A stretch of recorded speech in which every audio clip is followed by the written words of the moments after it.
So in the 1970s, everything goes wrong during the taping of a late night show. That is the plot of one of the more interesting stories that we'll likely get this year. Hey, what's up guys? Welcome back to the channel, and today we'll look at the trailer for Late Night with the Devil. I just saw this trailer yesterday and it really piqued my interest. As you see, I'm not even at home right now because I was looking for the first opportunity to record this video, and that is right now. So what is this movie about? It takes place in 1977 on Halloween night, and it's the taping of a show called Night Owls with Jack Delroy. And it seems to be the show, you know, like Jimmy Fallon, Jimmy Kimmel, that kind of thing. And as with these shows, there will be a couple of guests that you can see. In this show, we're going to see a psychic, a hypnotist, and a parapsychologist, and it's the last one that seems to be the most interesting. However, if this movie is smart, all of them will play very important roles, because there's a lot that you can do with these characters. But from what we got so far, who is the most notable? Well, it's probably Lily. She is the guest that the parapsychologist brings, and she is the sole survivor of an incident involving a demonic cult. What they try to do here is they want to basically talk to the devil through her. Ladies and gentlemen, please stay tuned for a live television first as we attempt to commune with the devil.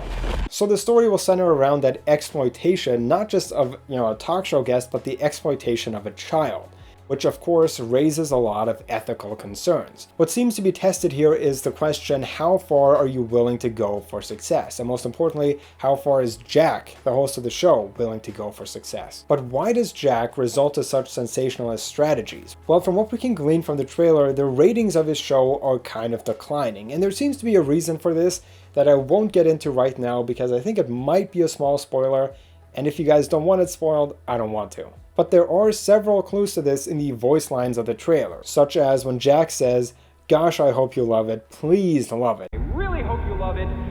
Gosh, I hope you love it, please love it. Love it. He sounds very, very desperate here. He almost sounds like the average YouTuber, like, please like the video, please subscribe, guys.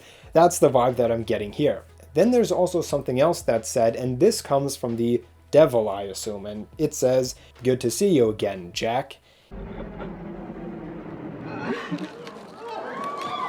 Good to see you again, Jack. And there's quite an implication here, especially with that second to last word. Good to see you again, Jack. This really makes me wonder if there was sort of like this deal with the devil that Jack did to get the success of his show. But the most significant line, I think, is, "How could you let it happen, Jack? How could you let it happen?" How could you let it happen, Jack?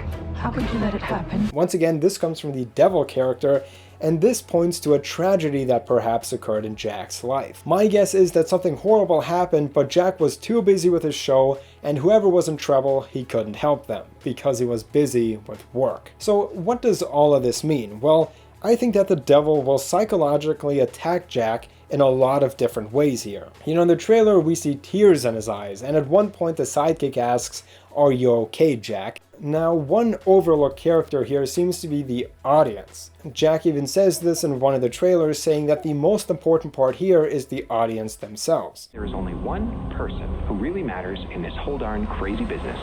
Our viewer.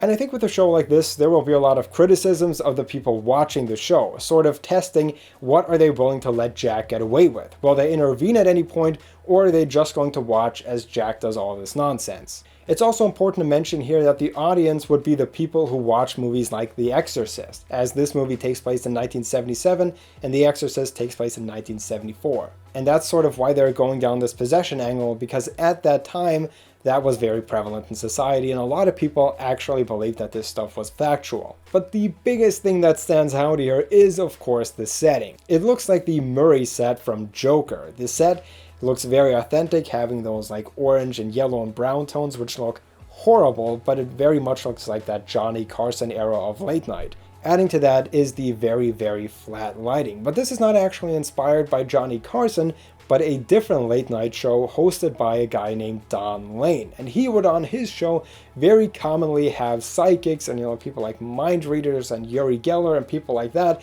because he himself had a big interest in the supernatural and the occult. One thing that will be very interesting to see here is that this movie unfolds in real time. This could mean two things. Either this movie will be very boring, or it will be very, very immersive. Now, not only will this unfold in real time, but it's also a contained location, as it will all take place on this TV studio set. And not only that, but it will also be found footage. That's what I heard in the reviews. Now, before you go running away because found footage sucks, I don't think that this is entirely true. I don't think we're going to get that like shaky cam stuff or anything like that.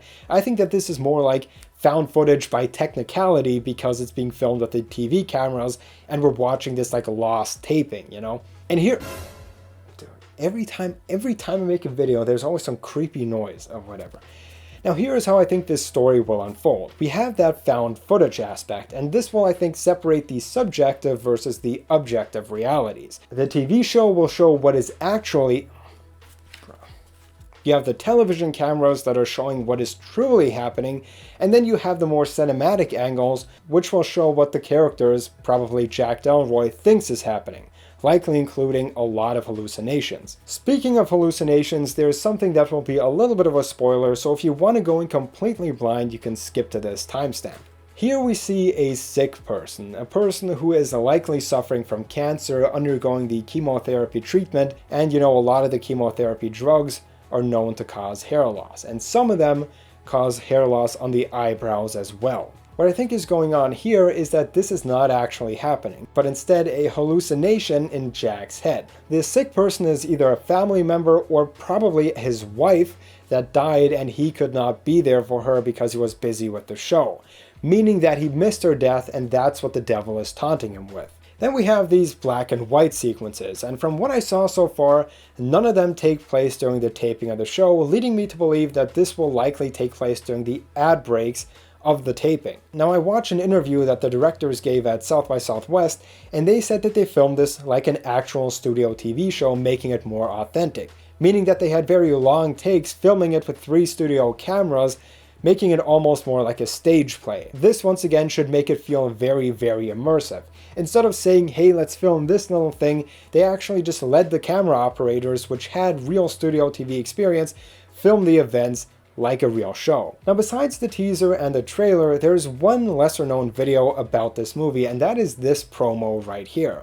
And once again, it seems very authentic. It's something that you'd see from a late night show promoting the guests that will be on later tonight. Now, something that's barely noticeable in the teaser is that in the static on the television set, we actually very briefly see a face in the noise. You can only see this if the video is playing, as it doesn't really work when you're looking at a still frame, but this is what I think the devil in the movie will look like. And I gotta say, I love these little details, and discovering them makes it a lot creepier. Then we have the mascot for the show, an owl, and I don't think that this was picked randomly. Now, the little girl, Lily, of course has that connection with the occult, and in that context the owl can mean a lot of things. Typically it's like a symbol of death, but once again, there are dozens of possible meanings. In my research, I found so many different things, and I don't know which direction the directors went down. And the movie seems to be consistent with that 70s style, even with the movie posters, which look very much like the Texas Chainsaw Massacre 1974, having that similar style. Now, all reviews that I've seen from people who were at either like South by Southwest or other film festivals where this film was playing have been very, very good. I mean, they gave it like crazy high ratings, like 8s and 9s and 10s, which, you know, hypes me up a little bit, but I gotta say, very often I'm also disappointed by movies like this, so I'm not getting my hopes up too high here. And who is playing Jack? This is a face I think many people have seen, but you probably don't know the actor's name, and it's David Dastmalchian, and I looked it up, that's how you say his name. He's very well known for playing like side characters on very big movies. I remember him from Prisoners, where he plays one of the weirdos, but I think a lot of people first saw him in The Dark Knight. He's also in Dune and Oppenheimer, even though I don't remember his roles exactly. Now that's what we know so far about Late Night with the Devil. I gotta say I'm pretty excited for it, but you know, so many times I get let down with the movies, so I'm kind of tapering my expectations, but let me know what you guys think, or if I missed anything. Anyways, as always, I hope you liked it, and that I get to see you guys in the next video. Bye, guys.